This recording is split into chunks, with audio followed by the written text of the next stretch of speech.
Pilipino. Kabalo mangod ko, alam ko ba, how he took his oath seriously. Gihimo niya ang tanan para sa Pilipino. Gusto niya may maayos na buhay ang bawat Pilipino. Gi-make sure niya na ang mga tao maka-avail sa medical assistance when he was president. Gi-make sure niya na before mulanding ang bagyo, naa na siya dito, mag-una na siya dito. Katong sa Marawi, gi-make sure niya mawala ang kagubot. Even sa iyang katigulangon, naningkamot yun siya. Katong siya naglingkod na presidente. Miski nakapoy siya, wala mo kabalo na during the time na pandemic, almost failing na iyang health. Pero gusto gito niya mag-cabinet meeting pa rin. He does not care kung magka-COVID siya. He doesn't deserve this kind of treatment. Di naman gani, gusto na siya mo trabaho. Di na gusto mo dagan o papolitika. Ang tao lang si pamugos niya. Kinakatilaw mo sa kind of leadership na iyang gihatag.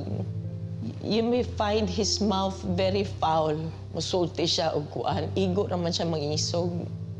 I remember that time na giingnan ako ayuhan ng Pasig River.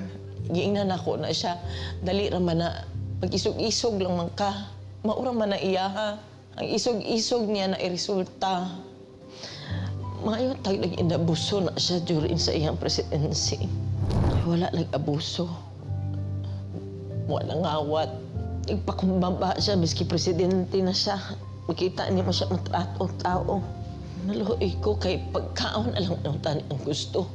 Dili na siya materialistic. He doesn't care kung naa siya'y kwarta o wala. He doesn't care kung unsa iya ang isuot. Daan.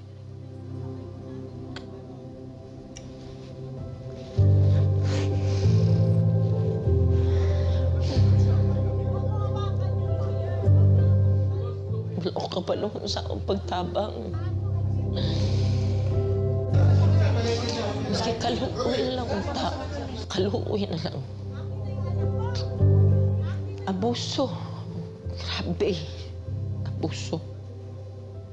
Simple lang ay yung gusto. Deprive pa yun ninyo.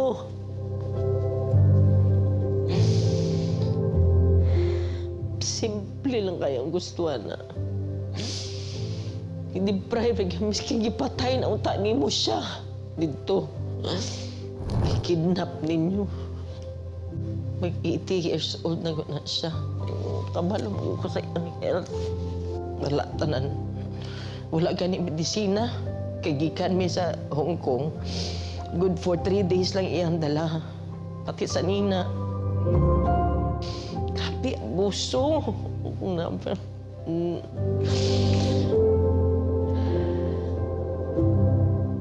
Grabe. Wala man na siya ni-trigger o pusil, miski isa. Wala man na siya gi-pusil. Wala man na siya gidunggab. Hila accusations 9 kabuo. Asa man ang 9. Wala maganin niya magkiti siguro ng 9 na gina-accuse siya. Gani, grabe gani, gulong na nilang gibulhot na nila diri sa Pilipinas na iyang natawan.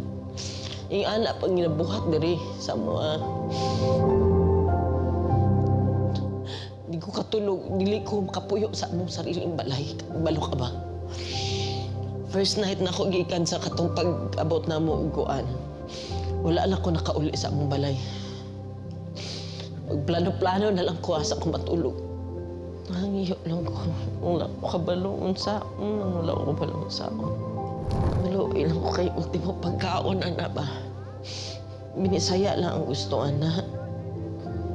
Kung uba naghandom, mansyon ka na sa dili. God. Ano lang. Maghangyo ko sa inyo. Di ta mo undang, hanto di siya mubalik. Ayaw yun mo undang, di ta mo undang. Please continue to pray for him. And for us, nga maunsa na mo ni. Tabang, Pilipino, tabang.